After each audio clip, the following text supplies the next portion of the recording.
hi friends जय जगन्नाथ मु चंदन मु आपको स्वागत करुँच मोर एक नुआ भिडियो तो आज मो लोड हबार अच्छी भुवनेश्वर संबलपुर पे तो चलते गाड़ी को लोड करवा कंपानी ने गाड़ी लगेगा सागे सागे लोड होता आ कि समय पर मो लोड कंप्लीट भी हो जाता आ गाड़ी आनी ऑफिस पाखे थोई दी गाधे आसी देखे तो मो गाड़ी पाखे थोई दी आम ऑफिस तीन चार्टा पिकअप थोई दी तो से डाकी गाड़ी साइड कलापर मो गाड़ी को मुझे बाहर कली बाहर करी जस्ट किछि बाट आगू जाई देखे तो सेठी पुणी गोटे जड़े गोटे पिकअप थोई दी ताकू भी डाकिया पुणी पड़ा ताकू फोन कर डाकिलु से नथिले से खाली कला पर मु बाहर थी मो गाड़ी को तेल पकईया को जीवाई तो देखिबार तो यहाँ हूँ आम भुवनेश्वर राजमहल ओभरब्रिज यही ओभरब्रिजटा पार कला पर ही मार्केट बिल्डिंग रो 1 नंबर पेट्रोल पंप रे आमर तेल पड़े तो किसी समय पर मुझे पहुँचली से पेट्रोल पंप रे यही तेल टांगीटा प्राय टाइम जाम ही रुए बाइक फाइक बहुत आसती कार वाला भी बहुत तेल पकाती से यहाँ जाम रुए मो भाग्य आज भल कि सेटा फांका अच्छे आ जल्दी जल्दी तेल भी पकईदे बाहरी पड़ी भाई खरा हेले बहुत बाट जाई होनी गरम लगुच चिटचिट लगुच तो तेल पका कंप्लीट कला मुझे आसी पहुँचली फायर स्टेशन ओभरब्रिज तले एठू बाँ को गले आमर ब्रह्मपुर रोड आ डाण को गले कटक रोड कलकता रोड देखिबार तो सामने से बरमुंडा बसस्टाण बहुत बड़ बसस्टाणटे बसस्टाणटा बहुत भल भी जाता कि समय 30 किलोमीटर प्राय गला मुझे पहुँचली खोर्धा बजार यहीटा भाई हूँ खोर्धा बलांगीर रोड यू सीधा गले खोर्धा टाउनटा आउ बाँ को गले चंडीचुआ छक ही Balangir Khordha Khordha Balangir road 57 number road जोटा कहती आउ से मुहर ही नो एंट्री तो यू लागू यू माने बलांगीर पटू आसिले खोर्धा चंडीचुआ छकु ही बड़ गाड़ी की सब लेफ्ट भांगिया को पड़ो कारण आगे टाउनटा बहुत जाम रुए तो बाईपास हो जाए टेंशन ही नहीं तो 2 घंटा 2.5 घंटा चलैला मुझे पहुँचली नयागढ़ बजार भाई नयागढ़ सहर हूँ आमर बहुत बढ़िया सहरटे आउ सहर को लगी गोटे बड़ पहाड़ अच्छी दूर जे देख सी भी भाव कि बहुत बड़ घाटीटा किंतु ना सेमिति नहीं बहुत सुंदर बजार सहरटा आउ एठी देखि पारुथबे ये हूँ आम माँ दक्षिण काली मंदिर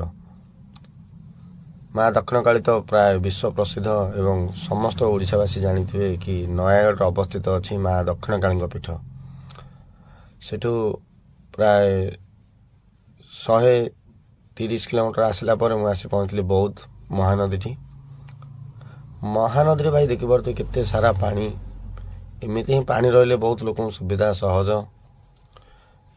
देखिए तो बहुत सुंदर ब्रिजटे आगुरी ये रोडटा टी किसी काम बाकी था तो से एवं तो रोड तो बहुत बढ़िया काम हो जाए देखिए तो पूरा चिक चिक मारुच रोड आउ पूरा सुंदर नुआ ब्रिजटे हो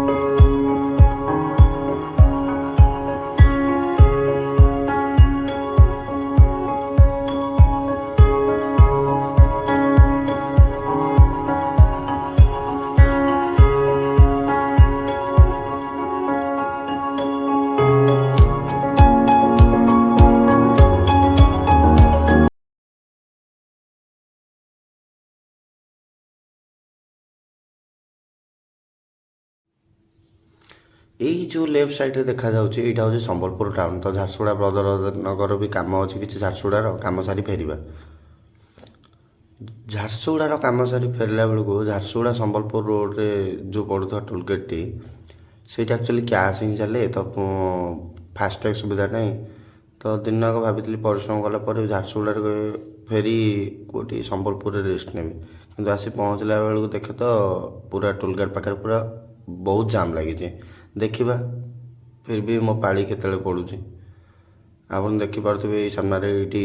जामटा बहुत जोर ही लगी ठीक अच्छे अपेक्षा करिया आम पाड़ी आसला पर्यंत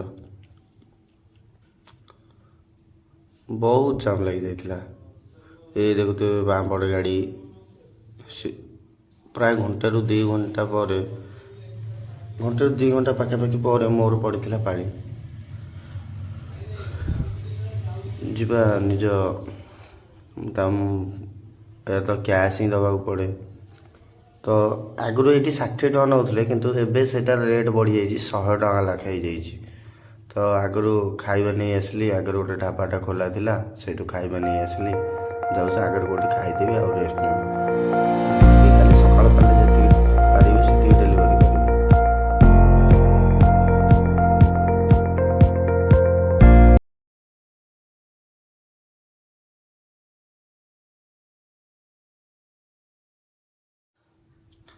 ଏଇଠି